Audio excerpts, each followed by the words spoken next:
Mami, pinapababa kami lahat. Utang na, nag-fire alarm. Ano mo, ingay oh.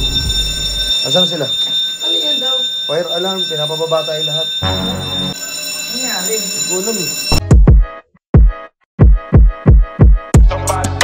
Burger sa akin. Labog ka! Yon mga bossing, nakauwi na ang bida. Aray ko. Yun, nasa Pilipinas na nga pala kami. Kahapon, nakauwi na kami. Kahapon ng umaga. Utang inang, haba ng biyahe namin. Kingi na 17 hours. Yung puwet ko hindi na gumagana, wala ng battery. Tapos kahapon kasi wala kaming content, wala akong content na may upload. Kaya binira ko kagad yung nanay tsaka tatay na nag-iusap. Story time muna tayo guys ha. Wala mo nang kaulo na mangyayari. Wala mo nang bossy. Wala mo nang ganun kasi nagpapahinga pa kami lahat eh. Kailangan may upload pa rin ako kasi pag wala akong upload, para ako magkakasakit.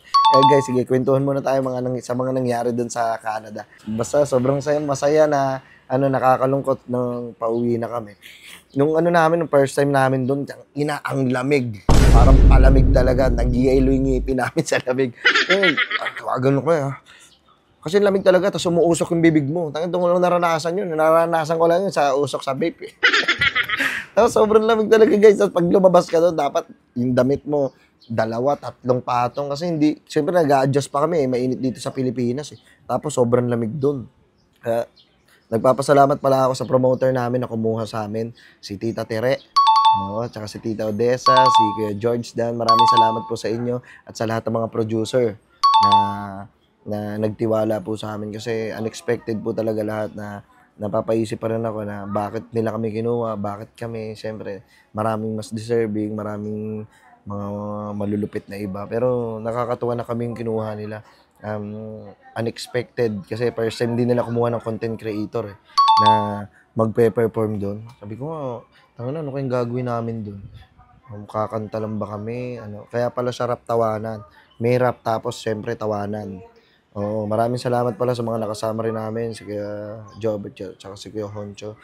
Solid experience sa magkakasama tayo doon. Tsaka ito, 5 lugar pala yung pinuntahan namin, 5 city. Vancouver, Edmonton, Calgary, Grand Prairie, tapos yung Toronto. Yung Toronto yung pinakahuli. Sobrang saya guys kasi nung una talaga, wala talaga kaming practice. Hindi namin alam gagawin namin doon. Kasi nag-uusap-usap kaming mga kulokis na ano ba gagawin natin itong paano setup gagawin natin? Dito, nakapag-prepare ka na ba? Ano kakantahin mo? Ikaw ganito gagawin mo? Anong gagawin mo? Anong nagagawin kami?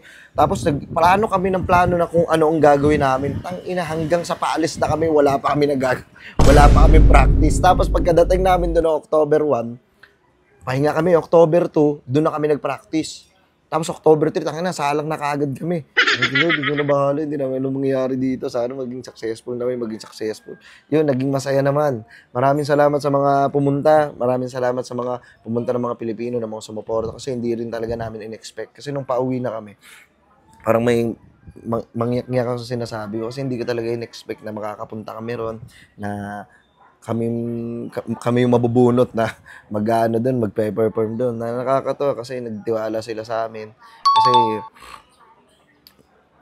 napapaisip din ako sino ba naman kami para kunin nila. Nakakatawa na nabunot ang mga bida. Maraming salamat kay Lord siyempre.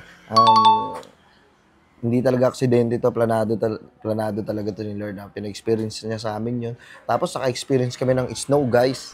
Yun yung pinakamalupit din doon sa experience namin. Siyempre kasi halos lahat naman tayo siguro pangarap magka-snow dito sa Pilipinas, maranasan yung snow, maranasan yung magbatuhan ng mga snow. Siyempre, di ba?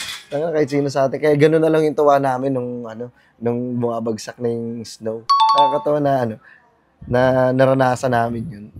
Bala ko saan mag-ipon ng yelo, gagawin namin halo-halo ni Kuya Joey. Tapos ito pa, nasa kami? Calgary ba yun or Edmonton? Basta pagkapasok namin ng hotel, magpapahinga na sana kami, kakatapos lang namin mag-perform. Nag-fire alarm. Tumunog yung alarm. Pag tumutunog pala yung alarm sa mga hotel-hotel, kailangan nyo pala lumabas. Lahat kayo nang nasa hotel. Kailangan nyo bumaba lahat. Ganun pala. Siyempre, first time namin na-experience yun. Ito nga pala yung video, guys. Mami, pinapababa kami lahat. Utang na, nag-fire alarm. Ano mo? Ingay oh. Asan sila? Ano yan daw? Fire alarm, pinapababa tayo lahat. Tara, bilisan nyo.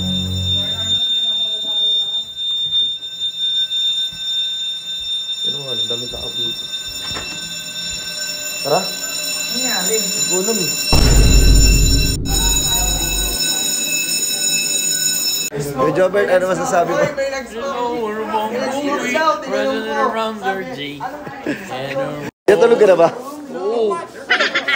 Ayan, yun nangyari. Dahil napatulog na yung mga bida, si Jobert niya, tulog na eh. Tapos guys, di ba, pag lumabas kami doon, umuusok yung bibig namin. Tapos kailangan may lip balm kami para ito hindi napupunit. Kasi nakakapunit siya ng ano sa sobrang lamig. Tapos may gloves kami doon. Solid yung naging experience namin doon sa Canada kasi, di ba? Swerte namin na na-approve lahat ng visa namin kasi hindi lahat na-approve eh. Yung iba na-denied. Hindi namin in-expect din na ma-approve kami. Siyempre, kung anong kalabasan na ito na yun. Kasi hindi kami pala expect eh. Hindi ako mismo hindi ako pala expect guys na ganito mangyari. Hindi ko alam mangyayari, basta bahala, go with the flow lang ako. Kung ano mangyari, kung ano maging resulta, hindi naging successful, tangina, subok uli kami, ganun yung mindset namin. Ayun namin nag-expect kasi masakit pag nag-expect ka tapos hindi naman mangyayari. Kaya ganun yung ginawa namin. Sabi, kung ma-aprobahan, hindi okay. Pag na-denied, okay lang. Pag na-approve, hindi mas okay. Kaya doon, na-experience namin doon, lalo na sa nightmare kami. Dapat hindi na kami pupunta doon eh. Dapat hindi na kami pupunta rin yung papasok kami sa nightmare, sa nakakatakot. Dapat di namin pupunta ron eh. Kasi sabi nila Tita Tere, nasa 2 hours pa daw. Nasa 2 hours yung biyahe. Sabi ko, pang layo. Gusto ko na lang matulog. Sabi nila, meron ng mga haunted house. Punta na gusto ko ma-experience yun. Tagalit kami doon. Ang haba ng biyahe.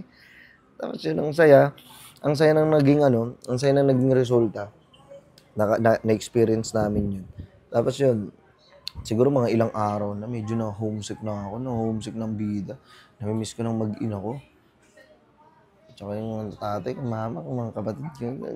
Nakaka-homesick pala kahit marami kayo, kahit masaya kayo. Siyempre, may iisip mo pa rin sila. Nakakatawa na. Sa susunod, na kompleto na kaming Kolokoys.